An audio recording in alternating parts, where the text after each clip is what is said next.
नमस्कार और the deep dive में आपका स्वागत है।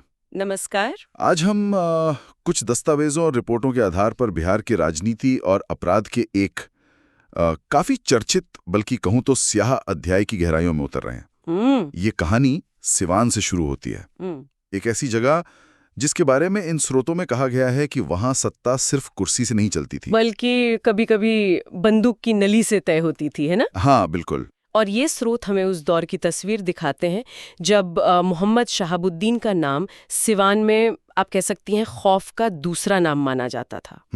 ऐसा लगता है जैसा इन दस्तावेजों में दर्ज है कि उस वक्त सिवान में मतलब कानून और व्यवस्था की परिभाषा ही बदल दी गई थी। हाँ, जैसे गोलियों की आवाज ज्यादा तेज थी इंसाफ की गुहार से। बिल्कुल ज्यादा तेज सुनाई देती थी। और देखिए, सिवान की इस कहानी के तार सीधे पटना की सियासत से जुड़ते दिखते हैं। हाँ। स्रोतों में लालू प्रसाद यादव के शासनकाल का जिक्र बार बार आता है और बताया जाता है कि उनके दौर की राजनीति ने बिहार के सामाजिक और आपराधिक ताने बाने को कैसे प्रभावित किया। तो चलिए इन स्रोतों को परत दर परत खोलते हैं और समझने की कोशिश करते हैं कि सिवान में असल में हुआ क्या था और क्यों ये कहानी आज भी इतनी प्रासंगिक है।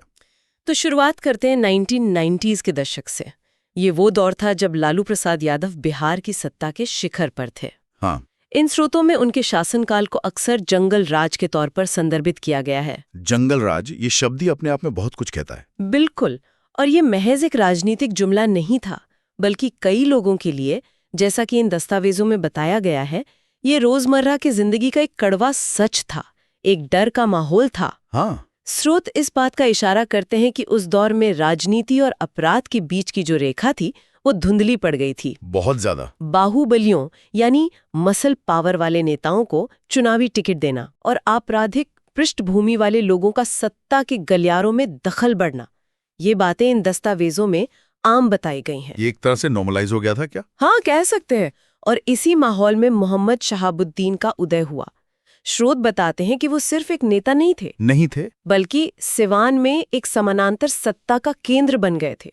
उनकी मर्जी के बिना पत्ता भी नहीं हिलता था, ऐसा कहा जाता है। अगर कोई हत्या होती, कोई अपहरण होता या कोई जलता, तो अक्सर पुलिस की फाइलें रहस्यमयी तरीके से बंद हो जाती थी। मतलब इंसाफ तो दूर की बात है। इंसाफ मिलना तो दूर, इन स्रोतों के अनुसार सवाल पूछने की हिम्मत भी कम ही लोग कर पाते थे।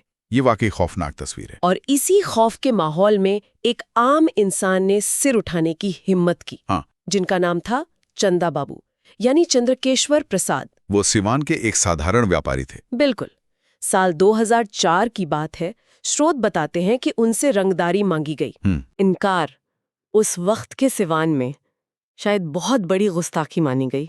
हाँ, ये तो साफ है। 16 अगस्त 2004 की रात को उनके 2 जवान बेटे सतीश प्रसाद और गिरीश प्रसाद घर से उठा लिए गए। हाँ, परिवार परेशान था, उन्हें ढूंढ रहा था, लेकिन कहीं कोई सुराग नहीं मिला। और अगले दिन जो हुआ वो शायद सिवान के इतिहास के सबसे काले पन्नों में से एक है।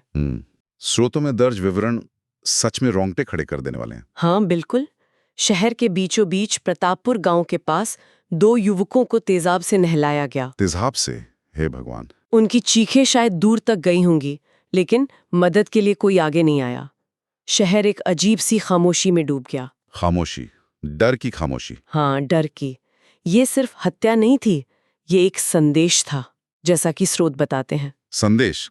कैसा संदेश? संदेश था कि शहाबुद्दीन के खिलाफ जाने का अंजाम क्या हो सकता है। अच्छा। और सबसे चौंकाने वाली बात ये थी कि इस जघन्य अपराध का कोई चश्मदीद गवाह सामने नहीं आया। कोई नहीं। पुलिस में एफआईआर तक दर्ज करवाने में परिवार को काफी मशक्कत करनी पड़ी। क्यों? क्योंकि आरोप सीधे शहाबुद्दीन और उनके लोगों पर लग रहे थे और उनके पीछे कथित तौर पर लालू यादव के शासन का संरक्षण था, ऐसा इन दस्तावेजों में आरोप लगाया गया है। मतलब सीधा पॉलिटिकल बैकिंग का आरोप। बिल्कुल। सोचिए उस पिता पर क्या गुजरी होगी। चंदा बाबू ने अपने 2 बेटे खो लिए थे, लेकिन उनके पास एक और बेटा था, राजीव रोशन। हाँ, तीसरा बेटा। राजीव इस तेजाब कांड का इकलौता चश्मदीद गवाह था। उसने हिम्मत दिखाई और अदालत में गवाही देने का फैसला किया। उसने सीधे तौर पर शहाबुद्दीन का नाम लिया। ये एक बहुत बड़ा कदम था, क्योंकि ये जानते हुए कि अंजाम क्या हो सकता है। हाँ बिल्कुल पता होगा। राजीव ने सच बोलने का फैसला किया, लेकिन दुख की बात है कि इंसाफ की लड़ाई में ये कदम भी अधूरा रह गया। मतलब? स्रोतों के मुताबिक अपनी गवाही के कुछ ही दिनों बाद 16 जून 2014 को अदालत जाने से ठीक पहले नहीं। राजीव रोशन की भी गोली मारकर हत्या कर दी गई। ओहो, तीसरा बेटा भी? तीसरा भी। 3 बेटे एक के बाद एक, तीनों मारे गए। चंदा बाबू अब बिल्कुल अकेले रह गए थे। बिल्कुल अकेले। उनका पूरा परिवार एक तरह से उजाड़ दिया गया। लेकिन जैसा कि ये दस्तावेज बताते हैं, उनका हौसला नहीं टूटा। उन्होंने हार नहीं मानी और अपने बेटों के लिए इंसाफ की लड़ाई अकेले ही जारी रखी। ये अपने आप में अदम्य साहस की मिसाल है। यकीनन। और ये लड़ाई आसान नहीं थी। केस अदालत में चलता रहा, शहाबुद्दीन गिरफ्तार हुए, जेल गए। हाँ, जेल तो गए थे। लेकिन स्रोत बताते हैं कि जेल भी उनके लिए एक तरह का सत्ता केंद्र ही बनी रही। जेल सत्ता केंद्र?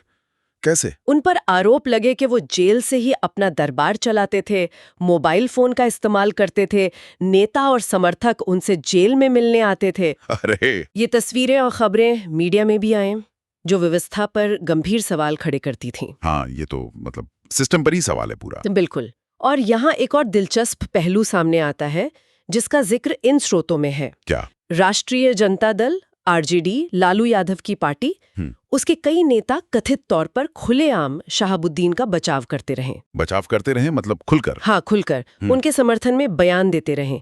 इससे ये धारणा मजबूत होती गई कि शहाबुद्दीन को राजनीतिक संरक्षण हासिल है। तो वो जो आरोप था संरक्षण का, वो और पुख्ता होता गया। बिल्कुल।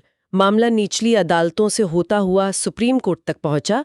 चंदा बाबू की याचिका और बिहार सरकार पर बढ़ते दबाव के बाद ही। अच्छा, सुप्रीम कोर्ट ने दखल दिया? हाँ, सुप्रीम कोर्ट ने दखल दिया और शहाबुद्दीन को सिवान जेल से दिल्ली की तिहाड़ जेल शिफ्ट करने का आदेश दिया। बिहार भेजा गया उन्हें? हाँ, ये एक महत्वपूर्ण मोड़ था। लेकिन सवाल वही है कि इसमें इतने साल क्यों लग गए? हाँ, तो इतने साल क्यों लगे? स्रोत इशारा करते हैं कि न्याय में ये देरी महज कानूनी प्रक्रिया की धीमी गति का नतीजा नहीं थी। नहीं। इसके पीछे सत्ता की वो डोरियां थीं जो कभी शहाबुद्दीन के हाथ में रहीं तो कभी उनके कथित राजनीतिक आकाओं के। ऐसा लगता है कि सिस्टम के भीतर ही कुछ लोग थे जो नहीं चाहते थे कि ये मामला अंजाम तक पहुंचे। राजनीतिक संरक्षण के आरोप ये बेहद गंभीर हैं और इन स्रोतों में बार बार दोहराए गए हैं। और इस पूरे मामले को अगर हम थोड़ा और बड़े कैनवस पर देखें, हाँ, तो लालू प्रसाद यादव के शासनकाल और चारा घोटाले का जिक्र जरूरी हो जाता है, जैसा कि इन स्रोतों में किया गया है। चारा घोटाला, हाँ, वो तो बहुत बड़ा मामला था। बिल्कुल। लालू यादव अक्सर सामाजिक न्याय के मसीहा के तौर पर खुद को पेश करते थे। उनका नारा था कि उन्होंने गरीबों को आवाज दी, पिछड़ों को आगे बढ़ाया। हाँ, ये तो उनका क्लेम था। लेकिन उन्हीं के शासनकाल पर चारा घोटाले जैसा भारी भरकम भ्रष्टाचार का आरोप लगा। हाँ, स्रोत बताते हैं कि करोड़ों रुपए सरकारी खजाने से गायब हो गए।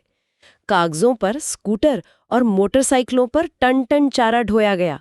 स्कूटर पर चारा मतलब? हाँ, हजारों जानवर सिर्फ कागजों पर जिंदा रहे और चारा खाते रहे। ये कथित तौर पर सरकारी तंत्र के व्यापक भ्रष्टाचार का प्रतीक बन गया। ये तो अजीब ही कहानी है। और यहीं पर राजनीति और अपराध के गठजोड़ का वो पहलू सामने आता है जिसका जिक्र ये स्रोत करते हैं। अच्छा। आरोप है कि लालू यादव के राज में अपराधियों को राजनीतिक संरक्षण मिला। वो चुनाव लड़े, जीते और व्यवस्था का हिस्सा बन गए। इन दस्तावेजों के अनुसार शहाबुद्दीन जैसे लोग सिर्फ बाहुबली नहीं थे, तो क्या थे? बल्कि वो एक तरह के सियासी निवेश थे। सियासी निवेश, ये शब्द ये अपने आप में बहुत कुछ कहता है। इसका मतलब क्या है? स्रोतों के मुताबिक इसका मतलब था कि इन बाहुबलियों की ताकत का इस्तेमाल चुनाव जीतने के लिए किया जाता था। ओहो। उनकी बंदूकें कथित तौर पर वोट बटोरने का काम करती थीं। बूथ कैप्चरिंग जैसे आरोप लगते थे। हाँ, ये आरोप तो लगते थे उस दौर में। और बदले में उन्हें सत्ता का संरक्षण मिलता था, जिससे वो अपने आपराधिक साम्राज्य को बेखौफ चला सके। तो ये एक तरह का लेन देन था। हाँ, ये एक खतरनाक लेन देन था, जहां लोकतंत्र के सिद्धांतों की बलि चढ़ाई जा रही थी। ऐसा इन दस्तावेजों का आरोप है।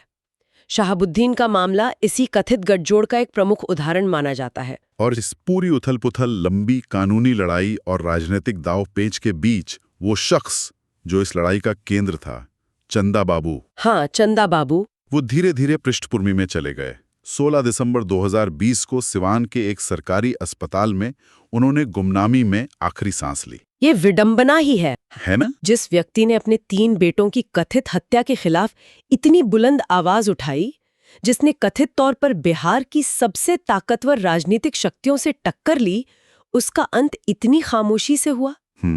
स्रोतों के मुताबिक उनके निधन पर न कोई बड़ी राजनीतिक हस्ती मौजूद थी, न मीडिया का वैसा जमावड़ा था जैसा कभी इस केस को लेकर हुआ करता था। कुछ भी नहीं। बस इतिहास के पन्नों में एक और नाम दर्ज हो गया, चंदा बाबू नहीं रहे। तो आज हमने जिन स्रोतों की पड़ताल की वो सिर्फ एक तिहरे हत्याकांड की कहानी नहीं सुनाते। नहीं, ये बिहार के उस दौर की राजनीति का एक आईना दिखाते हैं जहां आरोप है कि वोट, बाहुबल और सत्ता का नशा इंसाफ पर भारी पड़ता था।